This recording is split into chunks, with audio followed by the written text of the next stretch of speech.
کوئی پیسہ کماتا ہے تو کوئی سکون کی تلاش میں ہے، کوئی سمندر کنارے خوش ہے تو کوئی بھیڑ کے اندر اچھی زندگی گزار رہا ہے، کوئی سیاست میں معنی ڈھونڈ رہا ہے تو کوئی مذہب کے اندر اپنی زندگی تلاش کر رہا ہے، کسی کو گوشت کھانا پسند ہے، کسی کو سبزیاں کھانا پسند ہے، کوئی خالی پھلوں پر زندگی گزار رہا ہے، کچھ ڈگریوں کے پیچھے بھاگ رہے ہیں تو کوئی اپنی زندگی تجربوں سے سیکھ رہا ہے، کسی کو امیر سے شادی پسند ہے، کوئی غربت کے اندر مخلص شخص کی تلاش میں ہے۔ لیکن مسئلہ یہاں پر آتا ہے کہ جب آپ اپنی رائے کو، اپنی پسند کو حق سمجھنے لگتے ہیں، آپ کو لگتا ہے کہ دوسرے کی رائے اور پسند غلط ہے،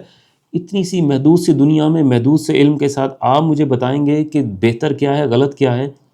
آج آپ جو ہیں، آپ کا جو حال ہے، آپ کی جو چوائسیز ہے، اس وجہ سے ہیں جس طرح ماضی نے آپ کو ٹریٹ کیا، دوسرے کے ماضی کو آپ نہیں جانتے کہ وہ اس نے یہ چوائسیز کیوں لی، اس کے لیے کامیابی کیا ہے، اس کے لیے ناکامی کیا ہے، خوشی کیا ہے، غم کیا ہے، پیسے کی کیا ضرورت ہے اس کے لیے۔ یہاں پر اپنے حال کے ساتھ اب دوسرے کے حال کو کمپیئر کرتے ہیں اور کہتے ہیں کہ اس کی چوائسیز غلط ہوں گی، یعنی اس دنیا کے اندر آپ خدا بن جاتے ہیں۔ آپ بتائیں گے کہ یہ اچھا کر رہا ہے، یہ برا کر رہا ہے، اپنے اتنے سے محدود نالج سے، جس کے اندر مذہب کا، آپ کی دنیا کا، کامیابی کا، ناکامی کا، سیاست کا، ملکوں کا، اتنے سے نالج کے ساتھ آپ لوگوں کو بتائیں گے، قائل کریں گے کہ آپ ٹھیک ہیں۔ اس دنیا کے اندر اگر کوئی شخص آپ کو تنگ نہیں کر رہا تو برائے مہربانی اس کو خوش رہنے دیں۔ آپ اس مورل گراؤنڈ پر ہے ہی نہیں کہ آپ اپنی رائے کو اور پسند کو الٹیمیٹ ٹروتھ مان لیں کہ یہی سب کچھ بہتر ہے اور آپ نے یہ زندگی اپنانی ہے، کرنی ہے۔